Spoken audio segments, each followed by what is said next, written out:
Friends, welcome to my channel. मेरा नाम अर्चना है। फ्रेंड्स, आज हम मोहन थाल बनाएंगे, वो भी प्योर देसी घी में। चलिए फटाफट शुरू करते हैं मोहन थाल की रेसिपी। टाइम खराब नहीं करेंगे और जल्दी से शुरू करते हैं रेसिपी।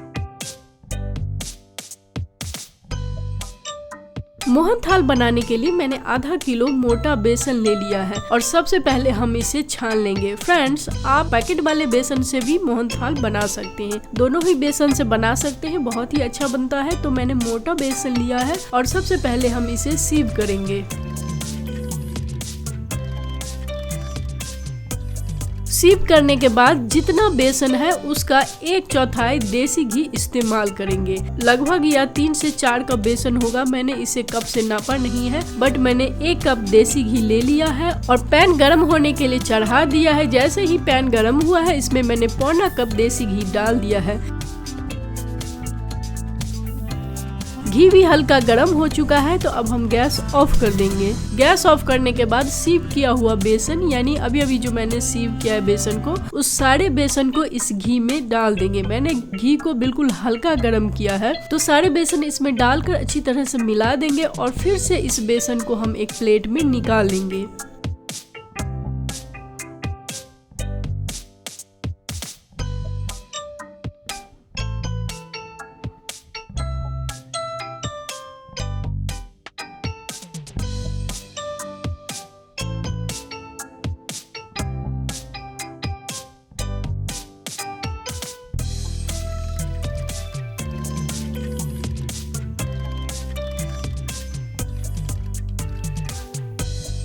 और अब हम 1 कप मलाई युक्त दूध लेंगे, यानी कि घर का जो दूध होता है, दूध के ऊपर जो मलाई जम जाती है, मलाई सहित हम 1 कप दूध निकालेंगे। और बेसन को मैंने थाली में निकाल लिया है। अब हम 1 चम्मच दूध डालेंगे और इसे मैश करेंगे। फिर से 1 चम्मच दूध डालेंगे, मैश करेंगे। इस तरह से हमें 4 से 5 चम्मच दूध इसमें डालना है और मैश करते रहना है।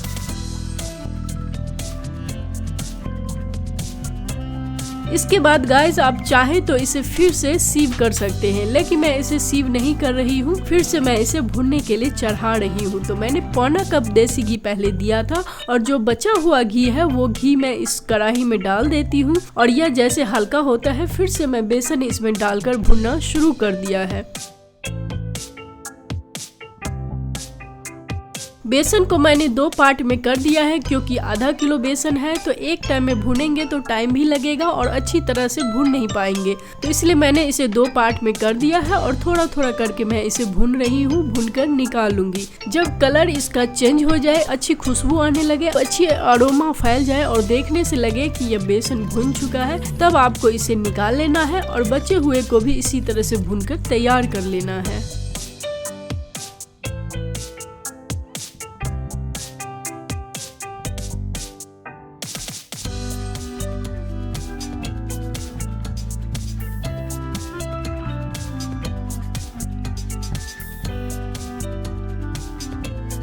अब गाइस, आप देख सकते हैं कि मैंने 50 ग्राम बादाम ले लिया है, 50 ग्राम नारियल ले लिया है और 10-12 इलायची ले लिया है। ये सभी चीजें हम इसमें ऐड करेंगे। तो बादाम, नारियल और इलायची को हम इसे ग्राइंड कर लेंगे। आप देख सकते हैं कि मैं नारियल को छोटे छोटे टुकड़े करके, यानी छोटे छोटे पीस बनाकर ग्राइंडर जार में डाल रही हूँ और साथ में बादाम एंड ग्रीन कार्डिमम भी डाल देंगे और इसे ग्राइंड कर लेंगे, यानी कि इसका एक दरदरा पाउडर तैयार कर लेंगे।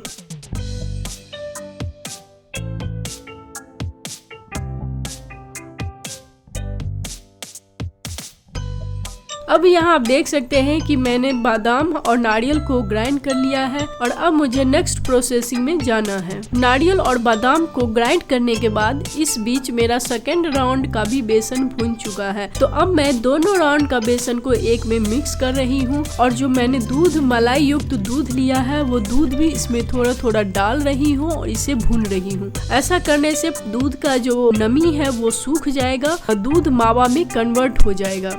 गाइज आप चाहे तो इसमें मावा भी ऐड कर सकते हैं, यानी कि मोहन थाल में, बाजार का जो मोहन थाल बिकता है उसमें मावा भी ऐड रहता है, तो आप इसमें मावा भी ऐड कर सकते हैं। तो मैं इसमें मावा ऐड नहीं कर रही हूँ, सिंपल घरेलू तरीका से बना रही हूँ, शुद्ध और देसी चीज। तो दूध डालते हुए, थोड़ा थोड़ा दूध डालते हुए मैंने जो 1 कप दूध लिया था वो सारा इसमें डाल दिया है और इसको भून भी दिया है। तो अब आप देख सकते हैं कि इसके जो दूध का जो कच्चापन होता है वो भी सूख चुका है, दूध मावा में कन्वर्ट हो चुका है और जो ग्रेटेड ड्राई फ्रूट्स है उसका पाउडर भी मैं इसमें डाल देती हूँ और अच्छी तरह से मिक्स कर देती हूँ।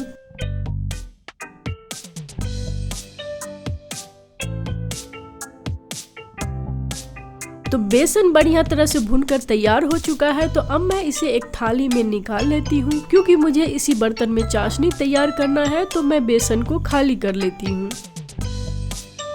चाशनी बनाने के लिए मैंने इसी कढ़ाई को धोकर फिर से चढ़ा दिया है।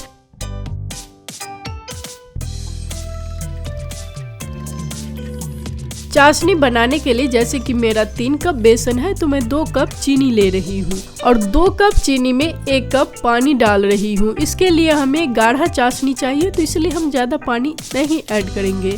अब लो फ्लेम पर 10 से 15 मिनट तक इस चाशनी को पकाएंगे ताकि चीनी अच्छी तरह से पिघल जाए।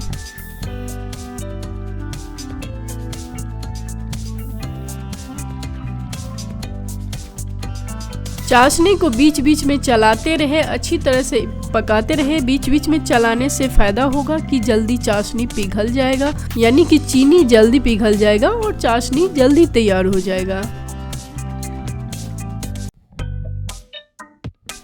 चीनी पिघलने के बाद हमें चेक करना है कि हमें 1.5 तार की चाशनी बनाना है। गाइस चाशनी जितना गाढ़ा होगा बर्फी उतना हार्ड होगा, बट आपको ये ध्यान रखना है कि बर्फी बनने के बाद, यानी कि जब तक चीनी जमने की स्थिति में नहीं आ जाती है तब तक आपको इस चाशनी को पकाते रहना है, क्योंकि हमें इस बेसन को चाशनी में जमाना है। चीनी जब पिघल जाता है तब चाशनी जब बनने लगता है तो इसमें झाग आने लगता है, यानी बढ़िया झाग आने लगेगा। तब आपको 2 ड्रॉप चाशनी को एक प्लेट में लेना है और थोड़ा सा उसे ठंडा होने देना है। ठंडा होने के बाद आप देखेंगे कि चाशनी गाढ़ा हो जाता है, यानी पहले से गाढ़ा हो जाता है। तब आपको अपने फिंगर में टच करना है और फिर इसे थोड़ा सा लूज करना है, ताकि तब आप देखेंगे कि बीच में तार बनने लगता है। जब इसका तार बनने लगे और जब यह 1 तार की चाशनी हो जाए तब आपको गैस ऑफ कर देना है और थोड़ा थोड़ा करके बेसन इस चाशनी में डालना है, जैसे कि मैं डाल रही हूँ। थोड़ा थोड़ा बेसन डालते जाएंगे और मिक्स करते चलेंगे।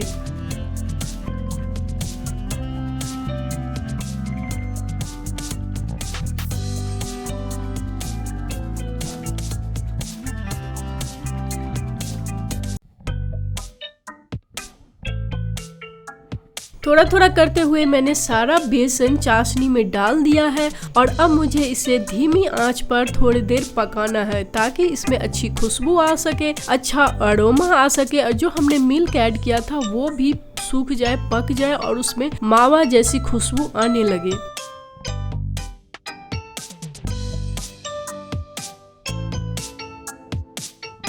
1 से 1.5 मिनट पकाते हुए आप देखेंगे कि इसका लुक चेंज हो जाता है, यह मावा जैसे दिखने लगता है, पैन को छोड़ने लगता है, हल्का हल्का इसमें झाग भी बनने लगता है। इसका मतलब झाग चीनी होता है, यानी कि चीनी जब सूखने लगता है तब उसमें झाग बनने लगता है। तब आपको तो गैस ऑफ कर देना है और थोड़ा सा प्लेट में लेकर चेक करें, उसे ठंडा होने दे और ठंडा होने के बाद आप देखेंगे कि वो रूखा होने लगा है, यानी कि जम जाएगा। देखने से, अगर टच करने से आपको लगता है कि जमाने के बाद ये जम जाएगा तो आपको तुरंत इसे ट्रे में फैला देना है। जैसे कि मैंने पहले से एक ट्रे को तैयार किया हुआ है, इसमें घी लगा दिया है। आप चाहे तो इसमें बटर पेपर भी लगा सकते हैं। बटर पेपर से इसे फैलाना भी आसान होता है और निकालना भी आसान होता है, यानी कि डिमोल्ड करना भी आसान होता है। तब आपको इस एक ट्रे में चाहे आप घी लगाएं चाहे बटर पेपर फैलाएं और इस तरह से सारे मिक्सचर को प्लेट में यानी ट्रे में डाल दे, फैला दे। अगर आपके पास ये ट्रे नहीं है चाहे तो आप किसी थाली में भी फैला सकते हैं।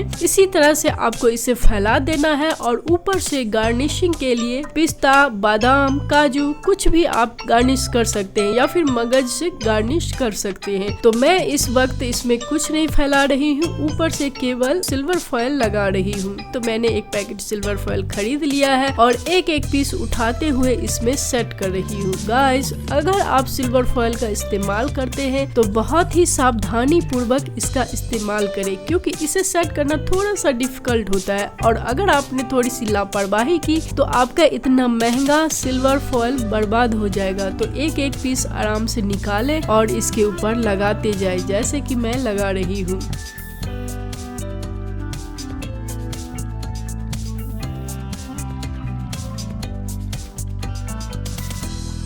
तो पूरे ट्रे में मैंने सिल्वर फॉयल फैला दिया है और अब मुझे इसे 6 से 8 घंटे के लिए छोड़ देना है, यानी कि रूम में किसी सेफ जगह में रख देंगे जहाँ पे चींटियां ना जाती हो या चींटियों से बचाते हुए इसे रखें। अगर आपके यहाँ चींटियां ज्यादा आती है तो आपको करना है कि एक थाली में पानी रख दे, उसके ऊपर एक स्टैंड रखे और उस स्टैंड के ऊपर इस ट्रे को रखे। तो आप इस तरह से चींटियों से बचा सकते हैं। चींटियां जाएगी खाने के लिए तो पानी में तैरने लगेगी, यानी कि स्वीट डिश तक नहीं पहुंच पाएगी। तो इस तरह से हमारा स्वीट डिश चींटियों से बच सकता है। 4 से 6 घंटे बाद या नेक्स्ट डे हम इसे डिमोल्ड कर सकते हैं। जब ये जम जाएगा तब हम इसे डिमोल्ड करेंगे।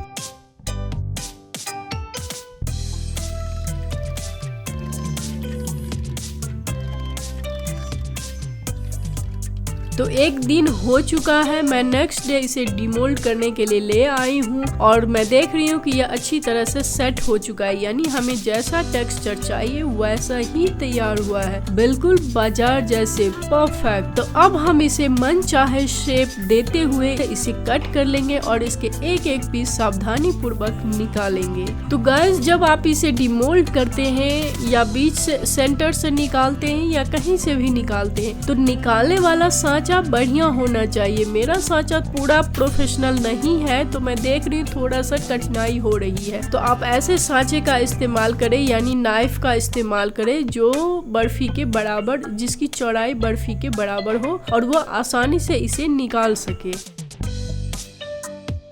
सारे मोहनथाल को, सारी बर्फी को मैंने डिमोल्ड कर लिया है। बहुत ही अच्छा बना है, परफेक्ट तैयार हुआ है, बहुत ही सॉफ्ट है। देखने से ही आपको पता चल रहा होगा कि अच्छा बना है, सॉफ्ट बना है। तो इसी तरह से मोहनथाल आप अपने घर पर बनाइए। और अगर आपको मेरी यह रेसिपी पसंद आए तो रेसिपी को एक लाइक दीजिए, कमेंट करना बिल्कुल भी ना भूलें। और अगर अभी तक चैनल को सब्सक्राइब नहीं किया है तो जल्दी जल्दी सब्सक्राइब कीजिए, क्योंकि मैं ला रही हूँ एक से एक लेटेस्ट रेसिपी। फिर मिलती हूँ एक नई वीडियो के साथ, तब तक के लिए बाय बाय।